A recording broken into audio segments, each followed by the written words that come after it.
I'm gonna make him an offer he can't refuse.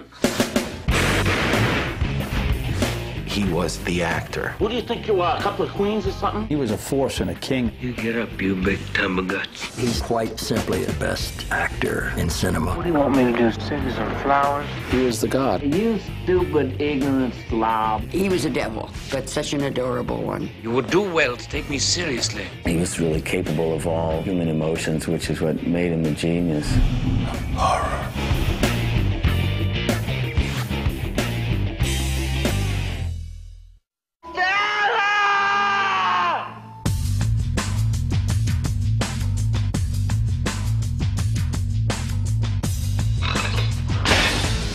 He was the ultimate rebel. Do it to him before he does it to you. Dangerous. That boy was hungry. Explosive.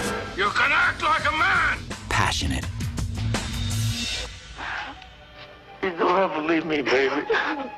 Marlon Brando channeled his bitter contempt for authority. Well, I really don't feel I need to defend myself. I can lick this guy with one hand. And the scars left by his unhappy childhood into performances that would change acting forever. I want you to rest well, and a month from now, this Hollywood big shot's gonna give you what you want. Well, he is the most influential actor. Robert De Niro and Al Pacino and Dustin Hoffman and Gene Hackman all trace their roots to him. He's like the Mozart, the Beethoven of our generation. When we were coming up, it was always Brando this, Brando that. But the actor's critics were as vocal as his champions. He was called self-indulgent, self-destructive. Some even questioned his sanity. You are making me really angry now. And his death, at age 80, left many asking once more why the genius who had revolutionized acting had seemed to reject his remarkable gift. He really did, in the best ways and some of the worst ways, hold the mirror up to nature. He was born in America's heartland, in Omaha, Nebraska, on April 3, 1924.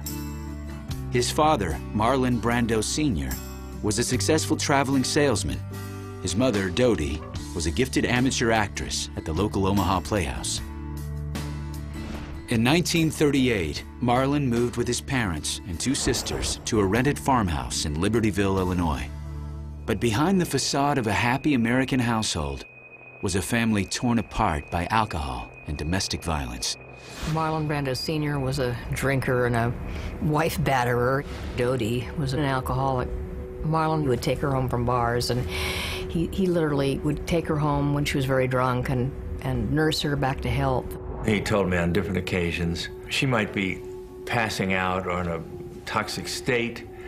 He learned to imitate the animals on the farm, and then neighbors and friends to awaken her, to get her to pay attention to him. That was the beginning of his acting. It's also one of the reasons acting was painful in a lot of ways.